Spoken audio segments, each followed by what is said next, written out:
atas hayu lah. Mana hayu benar selawatnya. Pakana dari akhirat. Nyo ada depu dah.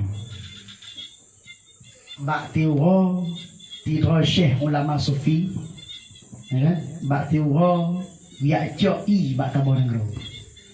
Wate ya joi bak monyan ternyata monyan lu. Dan hanatima. Hanatima. Minta geno hanatima, minta dia hanatima kalang-kalang tantima.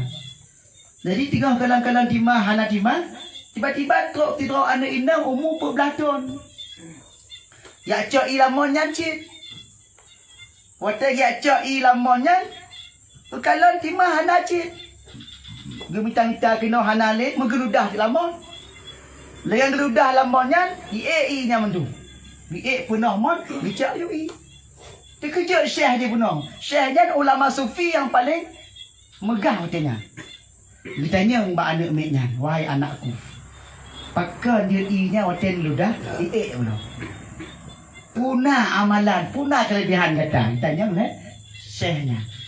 Dia anak miknya mana umur 14 tahun, wahai syekh, kan? Don pahanan depan, maklum, tiwa, ti malam, mengutelawak ke Nabi sebanyak 15,000 kali. Mai God, elok tetap maklum. Hana lagi maklum bila hana belah ke. Ki maklum nang tetap lo ni. Mu telawut, baca maklum telawut na penang tetap lo walaupun hana lagi nyangkeun mandu. Berarti nyangkeun kelebihan makti. Mai tanya baik dah telawut dalam motor tu. Ya dia parah ni. Banjir. Kan order ka benda mesti yang telawut ada dalam motor ada. Benda apa tadi? Ayah dah monek. Tanya hai beda dia. Jadi yang boleh pegang nyangka kelebihan berselawat. Kali kekalan oleh syekh yang bunuh ternyata begitu hebatnya. Mungkin kekuatan bersalawat, kepetapatlah ubina salawat dalam kitab, kepetapat baru. Ubina kitab-kitab pengarang para ulama terdahulu kepetapat dia kan. Telawut kepetapat pertama dalam dalah lain. Sekarang lah tambah lain. Kepetapat telawut bandu. Nanti dalam dalah lain kan, telawut bandu. Yang hasil kepetapat le.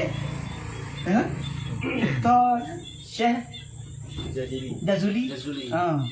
Syekh Muhammad Jazuli yang syekh yang paling hebat masalahnya. Tapi ba anak mit mesti main ilmu kan. Umur 14 tahun anak inang yang 14 tahun inang mesti main ilmu kan. Jadi betapatlah bermandung salawat. Ubina karangan-karangan tepat kitab mandung betapat dalam tabuh dalam ilmu khairat.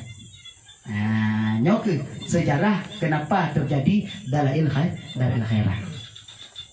Berarti duknan kehebatan dalam ilmu khairat. Cuma cerita punya masalah kita berjanji kan iban nyantan doh.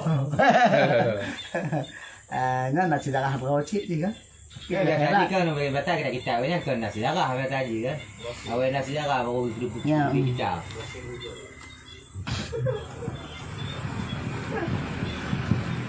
Ya benar. Kau kedua lagi datang. Untuk mereka tambah soal. Waktu menit itu. Pernah aku bertanya kan? Nyangka? Nyangka mau tanya. Adapun kemudian daripada itu, maka inilah suatu risalah yang singkat dan kunamai akan dia